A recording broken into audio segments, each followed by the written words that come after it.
Blessed be y'all, this is Jen Fremont. It's been a while since I did a video.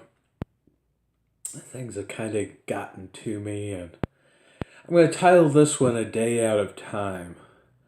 I want to give you guys just a little bit of kind of insight into where I've been, and maybe I'll help you on your own journey because I felt like I've been cleaning out so much stuff lately. I've had a lot of alone time.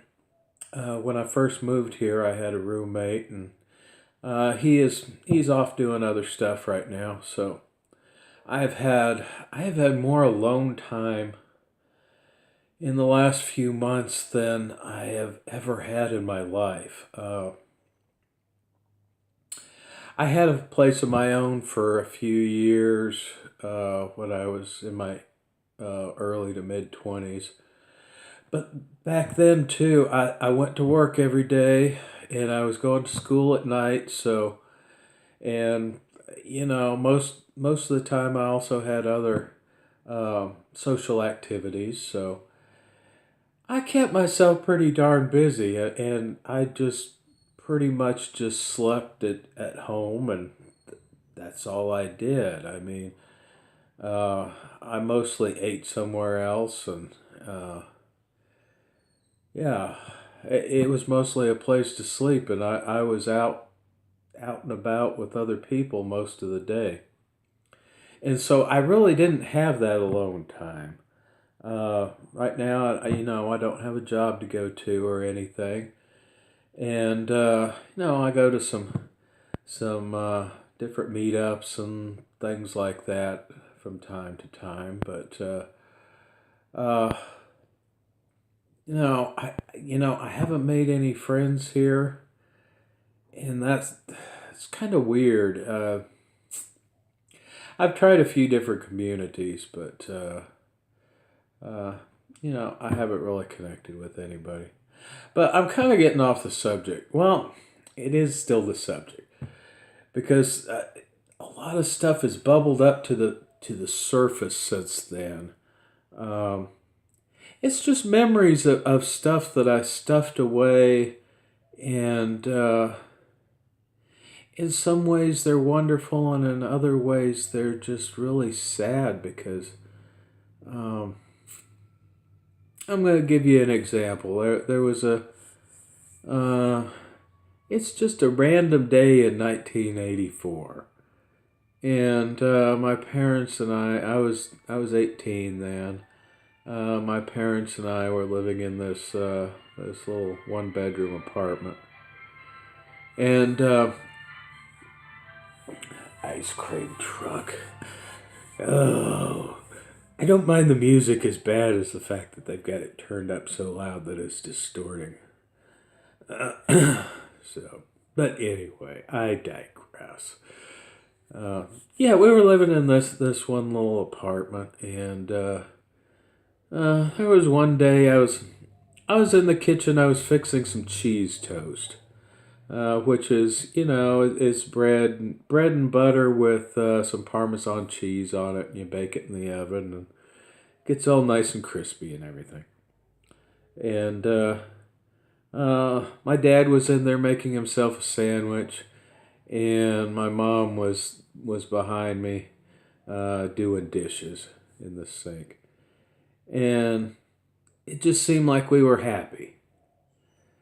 And that's probably the last happy memory of my whole family together that I've got. And it makes me sad that I'll never have that again, I don't think. Well, certainly not with those people because my father's gone. He's passed away several years ago, so definitely won't be with him. Uh, at this point, I keep thinking, you know, um, one of these days I'm going to get that call and my mom's going to be gone. Because she's at that age. She's older than both of her parents were when they died. And she's got her health issues and stuff, so I think about that quite a bit, and brings a tear to eye. But yeah, I was thinking about that, and I decided I was going to make me some cheese toast, and I did. It was pretty good. Made it a few more times since then, but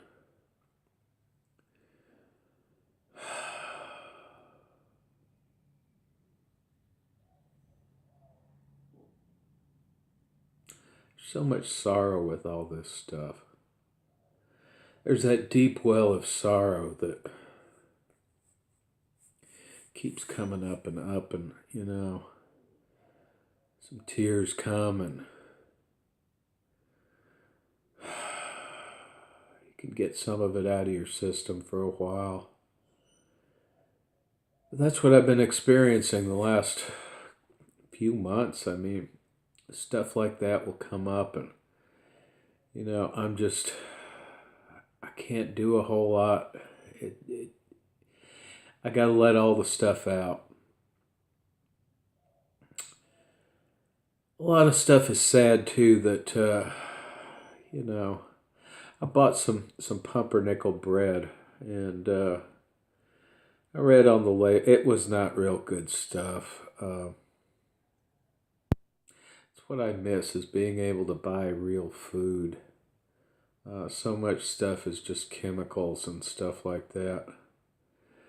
I bought it because I happened to be at Walmart. It was Walmart brand. I happened to be there to buy other stuff that unfortunately, they're the only place I could buy it at reasonably. I wouldn't go there except for certain items because I can't get them anywhere else. But anyway, I happened to be there and I bought it, and I made myself some bacon and eggs and did some toast with it. And I could smell the toast, and it smelled pretty good.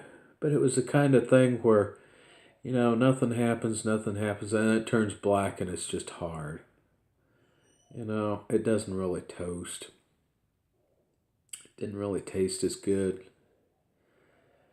And I miss being able to buy simple stuff like that. And that's a lot of dealing with change that I've found is really, really difficult, is that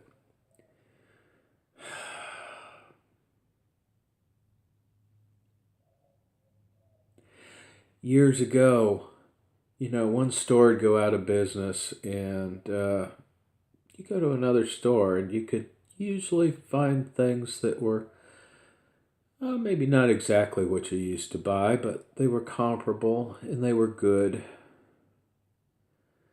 But now it's like there is no place to go and buy real good stuff.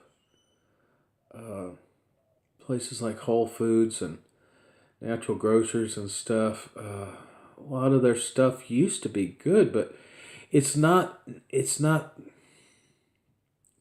good as it used to be. It's not simple. It's not just plain food. And it's a lot more about being politically correct about, how they raised the animal, or how they harvested the wheat, or whether they paid the guy for his coffee beans, than it is actual quality. And you're paying this huge premium for political correctness that it's just crazy. But that's what I've been dealing with, and that's why I haven't been really making videos, because it's hard to talk about this stuff and not get all choked up and stuff like that. It's only now, after a few weeks of dealing with this, that I can really sit here and talk about it in a cogent manner without breaking down.